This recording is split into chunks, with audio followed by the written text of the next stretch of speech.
Vamos a comenzar con el comentario de las noticias internacionales. En la página 3 del diario El País encontramos que la Unión Europea afronta con graves tensiones el órdago británico y la crisis migratoria. Las grandes perturbaciones económicas suelen acabar convertidas en formidables crisis políticas. La cumbre de Bruselas debatía anoche fórmulas para evitar la salida del Reino Unido, que pondría patas arriba la Unión Europea, y para la crisis migratoria, que ha provocado un seísmo político en Alemania y profundas divisiones en Europa.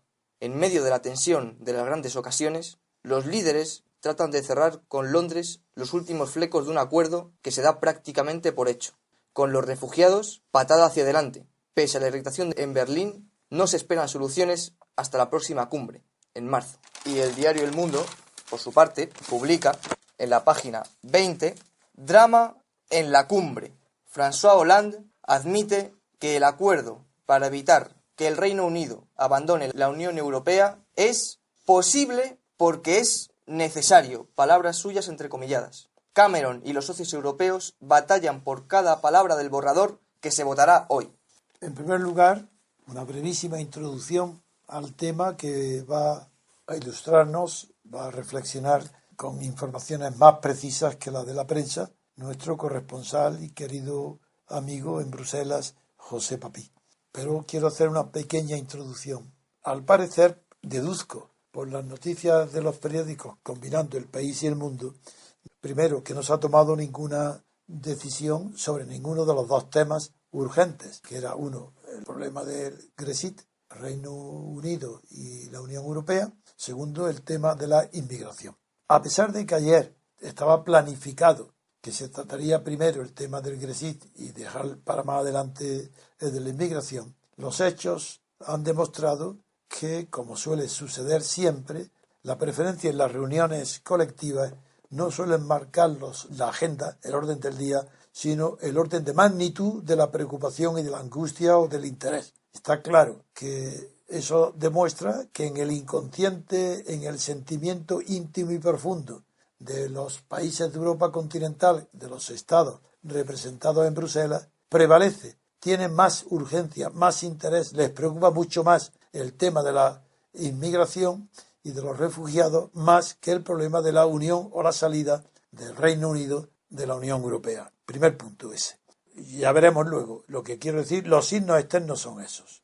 Segundo tema. Las palabras que dice Hollande de que es posible porque es necesario, me refiero a ella diciendo que es muy peligroso que los franceses suelen ser, sobre todo los más ignorantes, pero acostumbrados a la cultura generalmente buena de los hombres políticos, se ensayen frases que pueden parecer de filosofía profunda y son nada más que tonterías. Cuando dice Hollande que se opone, no quiere que el Reino Unido abandone la UE, su razón para que siga es posible porque es necesario. Vaya. De manera que todo lo posible es necesario. Bien, esto me recuerda, para que este señor aprenda que como presidente de la República no se puede hacer el ridículo de la incultura, que la escuela megárica anterior, como es natural a Aristóteles, de Megara, ya planteó este tema, diciendo que lo posible no existe, que no existe más que lo necesario, que es todo lo contrario de lo que ha dicho el inculto de Hollande. Lo necesario es lo real. Para la escuela megárica es lo que existe. Mira si es prueba de que es necesario que existe. Existe porque es necesario. ¿Por qué?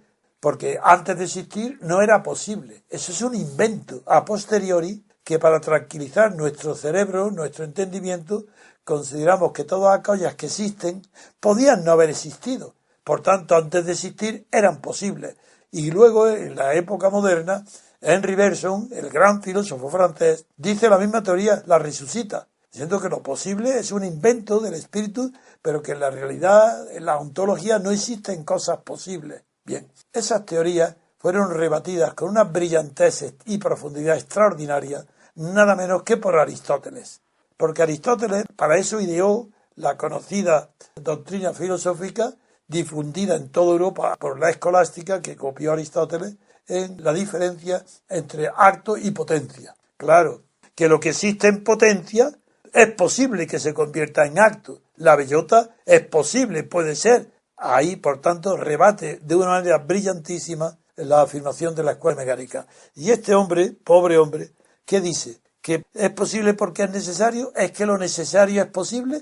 Entonces, ¿por qué Francia no tiene un régimen más culto y mejor? ¿Por qué es necesario que haya paz y sin embargo es posible el atentado? Si es que eso es una tontería tan grande, es una estupidez tan grande que da vergüenza rebatirla. En cambio, sí que te invito, papi, para que nos ilustres si crees también que los sentimientos ocultos y no confesados de la clase dirigente de Europa, políticamente hablo, están mucho más preocupada por el problema de la inmigración que por el problema del Reino Unido, es que han alterado el orden previsto y han hablado de aquello que de verdad les inquieta y les asusta. ¿Qué piensas tú?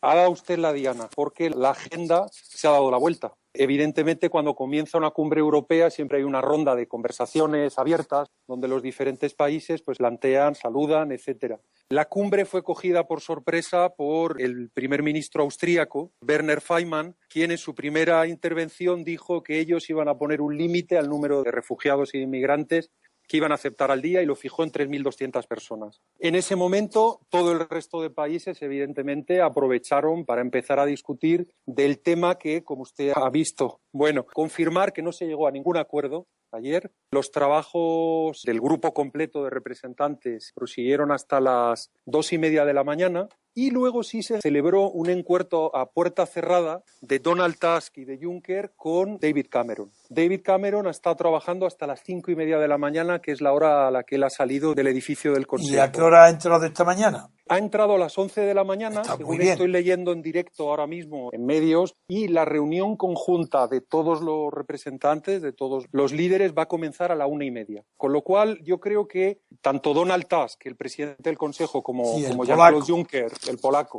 como el luxemburgués, con el luxemburgués, los dos, como han visto que la agenda se les ha alterado totalmente, yo creo que han decidido tener una reunión ayer al terminar los trabajos y otra más temprano esta mañana para tratar de progresar en el tema del Brexit. Si ayer la sorpresa, por un lado con la cuestión de los emigrantes, era Austria, que levantó la mano y dijo, señores, yo voy a poner un límite, me parece muy bien lo de la respuesta europea, me parece muy bien que trabajemos juntos, pero este es mi interés nacional y este interés nacional no se toca. A partir de él secuestró en determinada medida el debate y el resto de líderes pues siguieron debatiendo sobre esa cuestión. La otra sorpresa fue por parte del Reino Unido. No sé si nuestros oyentes se acuerdan que en programas pasados habíamos estudiado cómo el documento preliminar que había estado negociando el Reino Unido con la Unión Europea tantos meses, en la cuestión de no aplicar los derechos a los emigrantes que llegaran al Reino Unido, había fijado la idea de un plazo más 2 extensiones. El plazo máximo que se hablaba era de 4 años, sí, con 2 extensiones de 2 años y 2 años. ¿De acuerdo? Sí. En total, 8 años en el peor de los casos. Sí.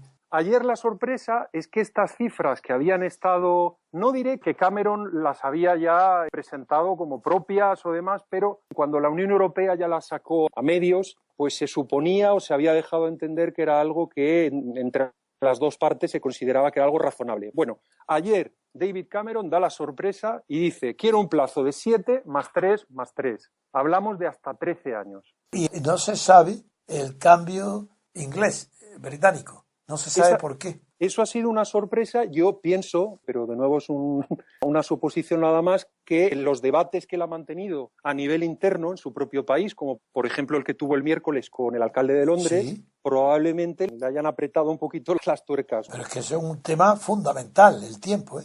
Evidentemente. Lo digo por la influencia tan inmensa que va a tener, o habrá tenido, en las naciones del Este, en los gobiernos del Este. De hecho, ayer hablábamos de cómo el bloque del Este podría unirse a las tesis británicas siempre que el Reino Unido dijera este sistema se aplica a los nuevos emigrantes, pero a los que están ya establecidos y trabajando en el Reino Unido vamos a dejarlos tranquilos. Si ese pequeño cambio se produjera en la mesa de negociaciones, el Reino Unido yo creo que ha conseguido lo que quiere. Ajá. Pero de momento, eso lo vamos a saber mañana. Mañana. Ahora mismo es hacer política ficción, pero yo pienso que nos vamos a una cumbre larga. Posible también que no se decida hasta el lunes o el domingo. Esto suele terminar la madrugada del sábado. No recuerdo si era, por favor corregidme, el titular del País o el del Mundo el que hablaba de drama. Drama, sí. Mundo. Era el del Mundo, ¿no? Sí. Bueno, ayer hubo una declaración muy graciosa de la presidenta de Lituania, que tiene un nombre un poquito imposible de decir, pero lo voy a intentar, Dalia Grybauskaitė. Y esta señora le preguntaron, ¿cree usted que va a haber un acuerdo? Y ella dijo, pues eso espero. Dice, mire, aquí todo el mundo monta siempre un drama, y utilizó la palabra drama, pero al final llegaremos a un acuerdo. Ese fue el comentario que ella hizo al salir del edificio del Consejo. Dicho de manera sencilla, yo creo que es lo que ha querido decir Hollande con la pedantería de que lo posible es necesario. Pues sí, conociéndolos, yo diría que sí. Sí, acaso mencionar que sí tienen razón los medios españoles cuando comentan que ayer la percepción fue de que tampoco se podía llegar a un acuerdo en esta cumbre con relación a la cuestión de los refugiados. Hubo un tema en la mesa, todo el mundo estuvo de acuerdo en que lo prioritario es llegar a un acuerdo con Turquía. Sí. Eso sí suscitó una unanimidad prácticamente. No sé si eso al final se reflejará en algún documento formal, pero por las noticias que me han llegado, sí todo el mundo se dio cuenta. Aquí lo fundamental es que Turquía nos pare el flujo de refugiados, porque a partir de ahí el problema que vamos a tener dentro de casa va a ser menor. ¿Pero se resolvió el problema de la provisión de los 3.000? ¿De los 3.000 millones de euros? Sí.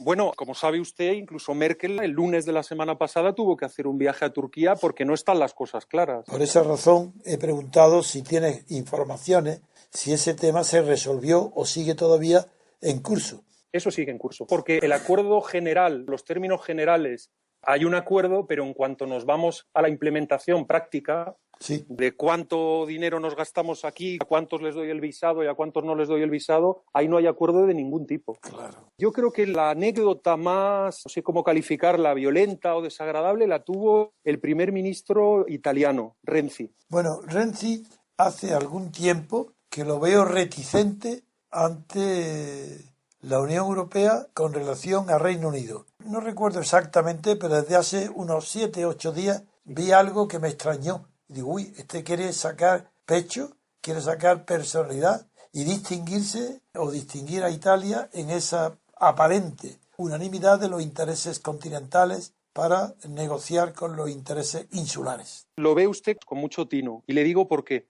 El tema es Merkel. Claro. En la prensa italiana, Renzi ya ha comentado que quiere erigirse como un nuevo líder para Europa, dado que Merkel, quien, vamos, no ha abierto la boca, sí, por lo menos por lo que las informaciones que me han llegado, no ha abierto la boca en esta cumbre, no está ejerciendo de lideresa como estaba ocurriendo hasta hace unos meses, y Renzi ya ha comentado en algunas ocasiones, incluso ha tenido alguna palabra altisonante contra Angela Merkel, diciendo que Angela Merkel se ha equivocado y que a él le molesta que se reúna solo con Hollande. Y amenazaba muchísimo con el problema de la inmigración, de los hundimientos, de las muertes, de lo que era Italia, de lo que estaba sufriendo.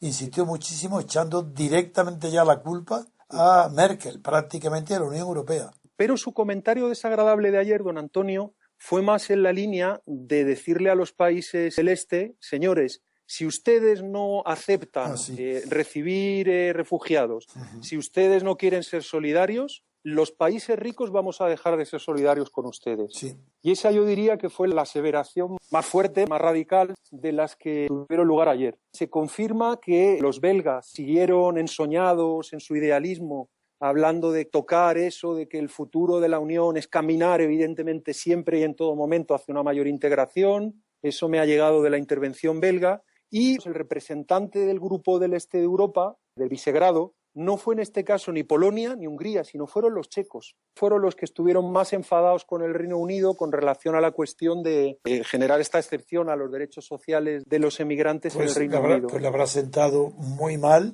la ampliación del plazo de los 7 años. Sí, sí. Hablábamos de 4 más 2 más 2, como decía antes. Y ahora son 13. Ahora 7 más 3 más 3. O sea, de momento, por resumir la situación, de momento no hay nada. La cuestión de los inmigrantes tomó de preponderancia absoluta sobre la cuestión del Brexit, tanto es que David Cameron tuvo que tener reuniones luego en privado para sacar su cuestión. Y bueno, David Cameron, pues también yo creo que en el fondo declarando para su propia prensa y en clave interna, entró en la cumbre, le pusieron un micrófono y gritó: vengo a luchar por el Reino Unido, voy a batallar. Porque sí. Esa fue la palabra que reproducido aquí. Ha habido, pues eso, en los medios proeuropeístas, profederación, pues se han burlado de él, este hombre que se ha creído que va a una guerra o qué es lo que ocurre. Mira, antes de terminar, quiero hacerte una pregunta concreta de una noticia que aparece, bueno, un comentario, que el corresponsal en Londres, que es Carlos Fresneda, lo digo para que sepas la fuente, dice lo siguiente, el titular: un Tea Party, como los Estados Unidos, para los euroescépticos. Dos mujeres, una veterana diputada laborista y una empresaria, protagonizan un pulso al frente de las campañas a favor del Brexit. Y luego dice, la Unión Europea se ha convertido en un instrumento antidemocrático. Es decir, la unión de estos dos titulares, ¿te sugiere algún comentario que no hayas dicho hasta ahora? Me vienen a la cabeza dos ideas. Primero, la prensa está burlándose de los ingleses, se está burlando de Marine Le Pen, se está burlando de los nórdicos, se está burlando de los húngaros, se está burlando de los... Cuando hablas de la prensa, está hablando de la prensa de Bruselas y la de Alemania y la de Francia. Y la de España.